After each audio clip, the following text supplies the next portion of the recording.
Last week, we discussed the worst motorcycles from each manufacturer, so naturally, we're going to discuss the best motorcycles from each manufacturer in today's video. This was actually a little bit trickier than I thought originally because, as you would imagine, it's difficult to quantify what is the best motorcycle from each manufacturer as it was the worst. But there are some standout machines that either provide incredible value for money, an iconic character and flavor, or they're just simply the best of the best. The best motorcycle sold by Honda has got to be the Goldwing. Look, Honda's got great bikes all across the board. We can't deny that. They have millions of simps throughout the world who are going to tell me that the CBR 650R is the greatest motorcycle ever, but the Goldwing is really unmatched. It provides a ridiculously smooth, incredibly comfortable, super technologically laden ride that you can absolutely tackle any transcontinental journey with. And it doesn't have any of the excessive farkles that drive up the price like something like a BMW R1300 GS. The Goldwing provides crazy value too, costing just $25,000. Yeah, that's a lot for a motorcycle, but you're getting 6 cylinders and the absolute pinnacle of touring abilities.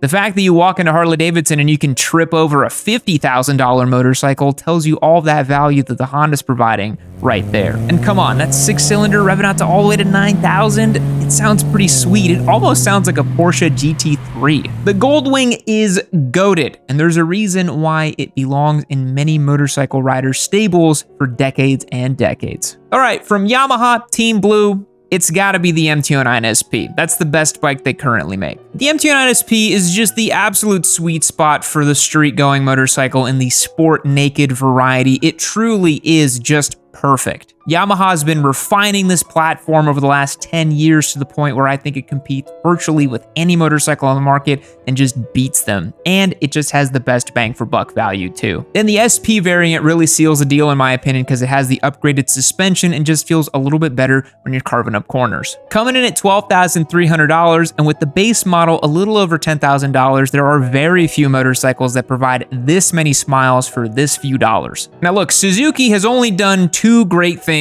in their history. It was create the SV650 and the Hayabusa. And since the SV650 has been kind of eclipsed by the litany of middleweight naked bikes like the MT-07, the Hornet 750, even their own Gixxis 8S, we have to pick the Hayabusa. It's big, it's powerful, it makes boatloads of torque, and it's terminally ugly. It's been a crown jewel of the sport bike category for the last 25 years, and there are few other motorcycles that are known by normies and riders alike. Whether you call it a Hayabusa, a Busa, or a f***ing Busa, people know what's up.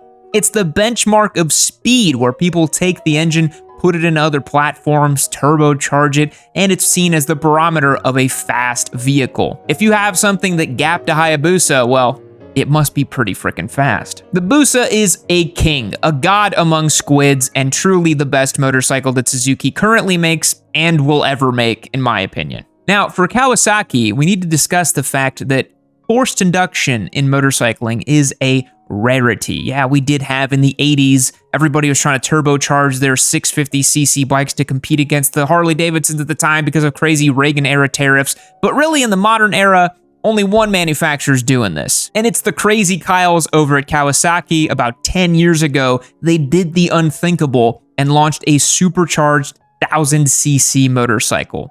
Okay, it's 999 or 998 or whatever. So absolutely, in my opinion, the best motorcycle that Kawasaki makes is the ZH2. It makes a ton of power, has comfortable ergonomics, and has a ridiculous amount of shove when you twist the throttle with that supercharged inline 4. Nothing pulls quite like an H2 engine. Trust me. Oh, man! And come on, it's got the crazy supercharger flutter sounds. It's just amazing. And it's a forced induction hyper naked motorcycle that costs just $18,500. Why wouldn't you get a ZH2? It's just so good, so stupid, so unnecessary, and anytime I get the chance, I will praise the ZH2 because it's genuinely one of my favorite bikes ever. Look, Ducati makes a lot of great motorcycles. Pretty much everything in their lineup now is just so good. The big thing about Ducatis that have become so good in the past couple of years is really their fueling and their electronics. The bikes just work really well, and it's kind of like invisible in the way that they take care of you. I took a V4R out on track, and it was just ridiculously fun and easy to ride that thing at full tilt. Can't even believe how fast this thing is. But really, I think the best bike they have in the lineup is the Streetfighter V4S. The V4 makes 208 horsepower and 90 foot-pounds of torque, but that doesn't really tell you the whole story. The Streetfighter V4S is way more of a subdued animal when it comes to riding it around town.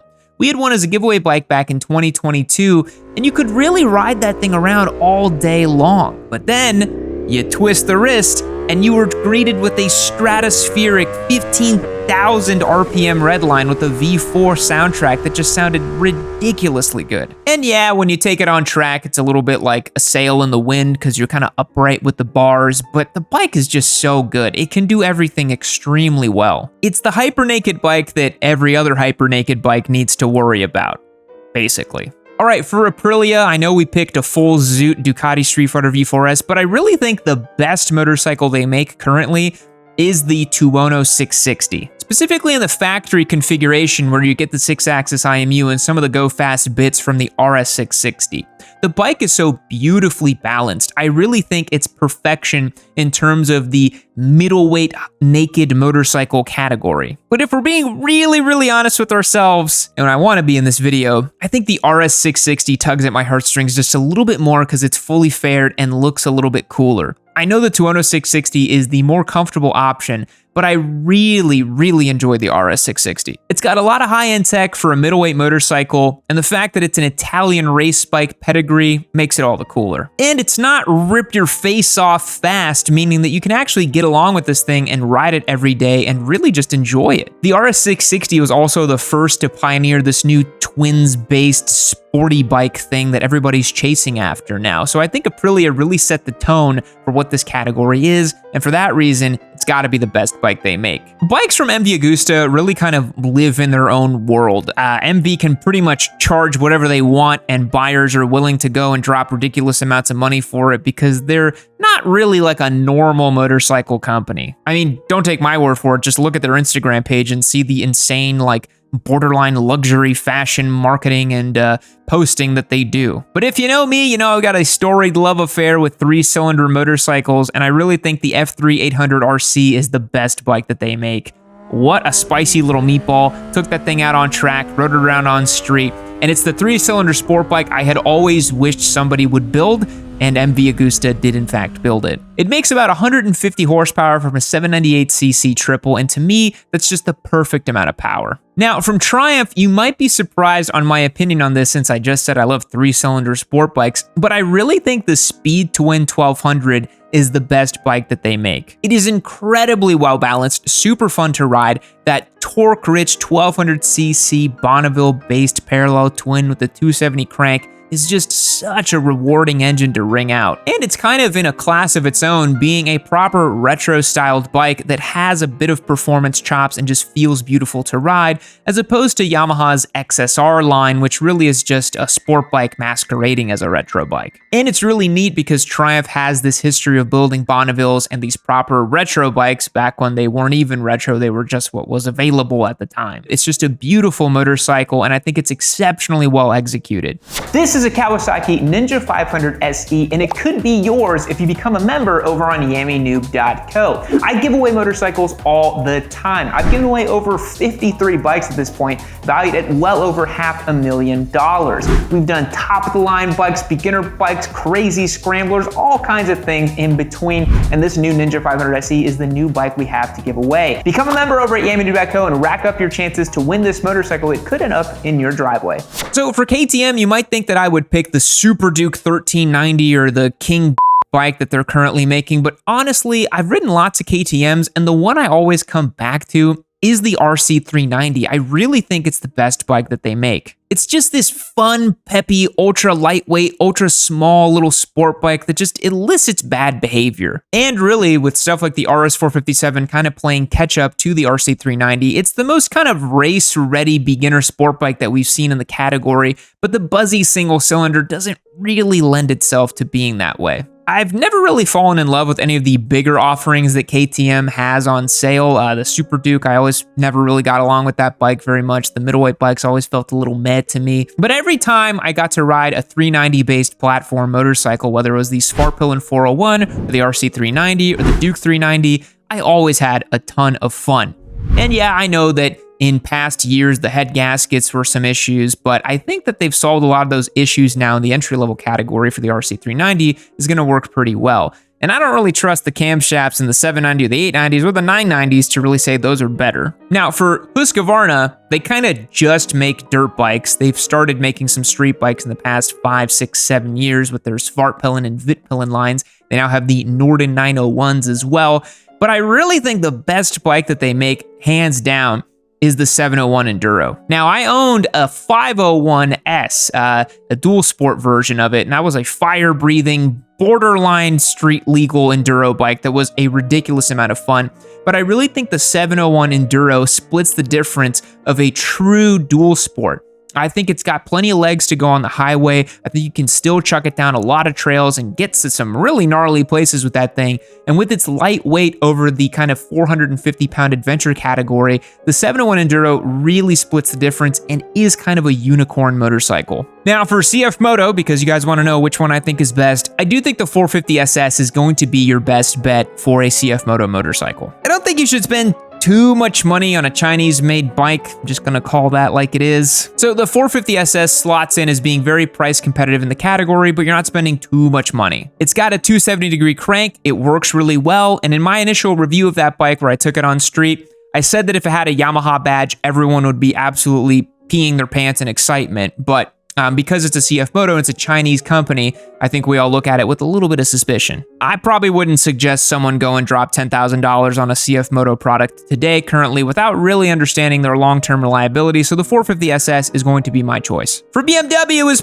pretty darn easy to determine which one I liked best, because, well, I don't really like a majority of the motorcycles they sell, and the commenters on my recent R1300 GS video can attest to that. Most of them are soulless, cold, or they're sold with ridiculously silly boxer engines that aren't good for anything. But a bike I really like from BMW is the S1000 XR. It's got the silky smooth inline 4 from the S1000 RR, and in the taller crossover variant of the XR configuration, I think it works super well. You got some wind protection, some comfortable ergos, and the ability to crush some pretty serious mileage with one of those things. Everyone gushes over the GS or the K1600s as BMW's transcontinental offerings, but honestly, I really think the S1000 XR beats both of those bikes handily, and I've ridden the K1600 and the GS. The S1000 XR doesn't have the battle-toad, battle tank quality that you find in the GS and the K1600s. And don't even get me started on the R18s.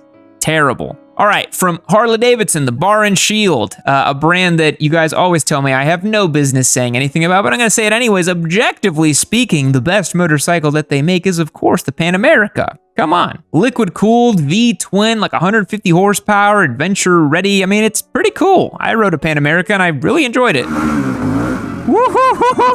Would it be the adventure motorcycle to get, given that there's so many choices in the marketplace? Probably not. But if I had to buy a motorcycle with a Harley-Davidson badge on it, I would get the one that's least like a Harley-Davidson possible. Now, from Indian, I think the best bike that they make is the FTR 1200. The FTR is kind of a strange bird, isn't it? I mean, it's not really a naked bike, it's not really a cruiser, it's a flat tracker rally style bike, which is pretty sweet. And in truth, it has a very unique character that you don't find in modern motorcycling. A crazy hopped up liquid cooled V-twin, a super long wheelbase that loves to slide around. The original FTR had 150 rear section tire, and yeah, it liked to get a little sideways when you rode it. Everyone that was butthurt about the Bronx never coming out should just buy an FTR 1200, and that's gonna pretty much solve all your problems. It has comfortable ergos, it isn't overly flashy with its tech, and it's a pretty sweet ride. It's pretty heavy, weighing at about 500 pounds, but most of Indian's motorcycles weigh upwards of 700, so this is their lightweight, fun, sporty option. All right, for Royal Enfield, it took them about 120 years to figure out liquid cooling, but now we finally have it, and I can confidently say that the Himalayan 450 is the best bike in their lineup. I got to take this motorcycle out in the actual Himalayas, and it is a very solid machine. The Sherpa 450 liquid-cooled single-cylinder is punchy and throaty. The whole bike works really well. It feels modern, and it feels like a proper world-class product that no longer has to apologize for being a lumpy old Royal Enfield. It's usable and approachable, fun, nice to sit on, and certainly the class-leading bike in Royal Enfield's lineup. And hopefully this engine and platform will be a jumping-off point for Royal Enfield, and we're kind of seeing that with our new Guerrilla 450, so I'm excited to see what's down the pipe for Royal Enfield. I will say, a close second for me is the INT 650. Grumbly bike, lots of character, pretty sweet ride. So those are my choices for the best bikes from each manufacturer. Let me know what you think. Do you disagree? Do you agree? Did I miss anything? Let me know in the comments down below and keep the conversation going. Thanks so much for checking out today's video. We'll catch you in the next one. See you later. Keep watching Yami Noob.